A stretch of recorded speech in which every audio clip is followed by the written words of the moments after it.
Students, कल हम लोग ने फ्रेम ऑफ रेफरेंस पढ़ा हुआ था, जिसमें एक ऑब्जर्वर होता है, एक रेफरेंस बॉडी होती है और इसके पास एक कोऑर्डिनेट सिस्टम होता है। अब उसमें हम लोग ने एक क्लॉक अटैच कर दी और इसमें हमने देखा था कि कैसे हम एक ऑब्जेक्ट की पोजीशन को डिसाइड करते हैं एक पोजीशन वेक्टर की। तो पोजीशन वेक्टर का जो एक्सप्रेशन था होता है X I cap, Y J cap and Z K cap. Okay, अब हमको इससे मोशन और रेस्ट को डिफाइन करना है। ठीक है, तो अगर आप जैसे मान लीजिए ऑब्जर्वर है और ये पाता है कि जैसे टाइम रन करता है, इसका ये जो पोजीशन वाले कोऑर्डिनेट है या इसका जो पोजीशन वेक्टर है, अगर वो चेंज हो रहा है तो इस फ्रेम ऑफ रेफरेंस के रेस्पेक्ट में वो ऑब्जेक्ट मोशन में होगा। और अगर टाइम रन होते होते उसका पोजीशन वेक्टर या उसके जो कोऑर्डिनेट है वो नहीं चेंज हो रहे हैं, तो हम उस बॉडी को बोल देंगे वो रेस्ट में है। यानी चाहे वो मोशन हो या रेस्ट हो, उसका डिस्क्रिप्शन जो है वो एक फ्रेम ऑफ रेफरेंस के हिसाब से दिया जाता है। ठीक है स्टूडेंट्स, अब हम लोग पढ़ने जा रहे हैं कि मान लीजिए जैसे ये मोशन में है, अगर ये मोशन में होगा तो उसके कोऑर्डिनेट चेंज हो रहे होंगे। अब देखिएगा ध्यान से, अगर उसका केवल एक कोऑर्डिनेट चेंज हो रहा हो, या मतलब यानी या तो एक्स चेंज हो रहा हो, या केवल y चेंज हो रहा हो, या केवल z कोऑर्डिनेट चेंज हो रहा हो, तो ऐसे मोशन को बोलते हैं वन डायमेंशनल मोशन। ठीक है, लेकिन अगर उसके दो कोऑर्डिनेट चेंज हो रहे हैं, कोई भी दो हो सकते हैं जैसे xy या yz या xz, तो ऐसी मोशन को हम लोग टू डायमेंशनल मोशन बोलते हैं। और अगर मोशन के दौरान उसके तीनों कोऑर्डिनेट्स चेंज हो रहे हैं, तो ऐसी मोशन को हम लोग बोलते हैं three dimensional motion. For example जैसे आप इधर देखिएगा, जैसे एक कार जो है वो एक्स एक्सिस के लॉन्ग रन कर रही है, तो आपको पता होगा अगर वो एक्स एक्सिस के लॉन्ग रन कर रही है तो उसका वाई और जेड कोऑर्डिनेट चेंज नहीं होगा। यानी मोशन के दौरान उसका केवल एक्स कोऑर्डिनेट चेंज हो रहा होगा, यानी केवल एक कोऑर्डिनेट चेंज हो रहा है, तो हम ऐसी मोशन को बोलेंगे वन डायमेंशनल मोशन।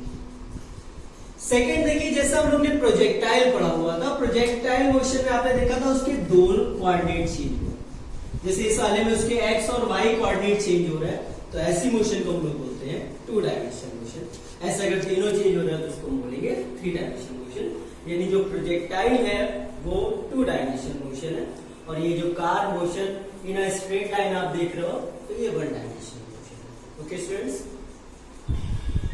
अब जो फर्स्ट कंसेप्ट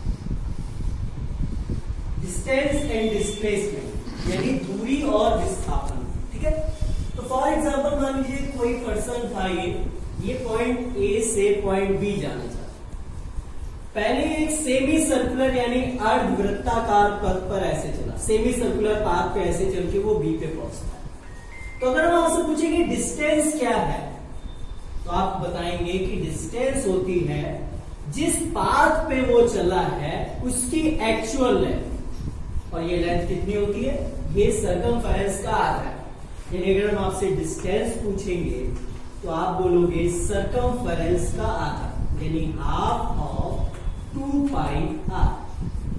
तो इस तरीके अगर आपसे पूछा जाए डिस्टेंस क्या है, तो distance is the actual length of the path on which motion is described. यानी डिस्टेंस उस पाथ की एक्चुअल लेंथ है जिसपे कोई बॉडी मोशन परफॉर्म कर रही है। तो आपने डिस्टेंस निकाला। अभी हम बात करते हैं डिस्प्लेसमेंट की। तो डिस्प्लेसमेंट क्या है, displacement basically one dimensional motion में डिपेंड करता है इनिशियल पोजीशन और फाइनल पोजीशन के बीच के गैप।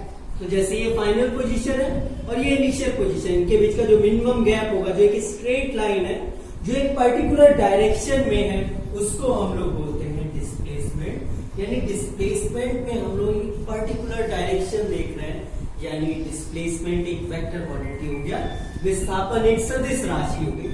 और अगर हम यहाँ पे विस्थापन के परिमाण की बात करें, भाई सदिश राशियों में दो चीजें होती है, एक होता है मैग्नीट्यूड और एक होती है डायरेक्शन। तो डायरेक्शन तो आप देख चुके हो। अब हम यहाँ पे डिस्प्लेसमेंट का मैग्नीट्यूड निकालने जा रहे हैं, तो आपको पता होगा ये तो डायमीटर हो जाएगा, और डायमीटर होता है, यानी बेसिकली ये हो गया डिस्प्लेसमेंट का मैग्नीट्यूड।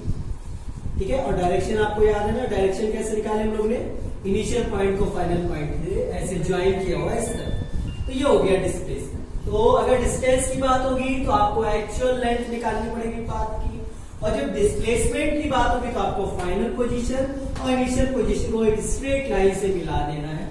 एक पर्टिकुलर डायरेक्शन आपको देखने को मिलेगी, यानी डिस्प्लेसमेंट एक वेक्टर क्वांटिटी है, और आप देख सकते हैं यहाँ डिस्टेंस आई पाई आर और यहाँ पे डिस्प्लेसमेंट आया 2r। तो आप एक चीज और देख सकते हो कि जो डिस्टेंस है वो डिस्प्लेसमेंट से ज्यादा है। ठीक है, नेक्स्ट आते हैं, इसी को हम लोग वेक्टर की तरीके समझ लेते हैं। जैसे मान लीजिए फ्रेम ऑफ रेफरेंस था, इनिशियली ऑब्जेक्ट का पोजीशन वेक्टर r1 वेक्टर था और फाइनली उसका पोजीशन वेक्टर r2 वेक्टर हो गया। तो डिस्प्लेसमेंट के जो अभी हमने समझा है वो डिस्प्लेसमेंट हो जाएगा इनिशियल पोजीशन से फाइनल पोजीशन की तरफ एरो लगा के हमको मिला, यानी ये जो वेक्टर होगा वो होगा डिस्प्लेसमेंट वेक्टर। और आपने सबसेक्शन वाला लॉ पढ़ा है कि जब दो वेक्टर एक ही जगह से स्टार्ट हो फिर उनके एंड पॉइंट्स को ज्वाइन करने वाला वेक्टर कैसे बनता था, उन दोनों का सबट्रैक्शन होता था। लेकिन पहले वो वेक्टर लिखते थे जिसकी तरफ एरो है, तो एरो r2 की तरफ है, ये हो जाएगा r2 वेक्टर माइनस r2। यानी इस केस में ए बी जो डिस्प्लेसमेंट वेक्टर है वो जाएगा r2 वेक्टर माइनस। हो सकता है आपको समझ आ गया हो स्टूडेंट्स। Thank you lot.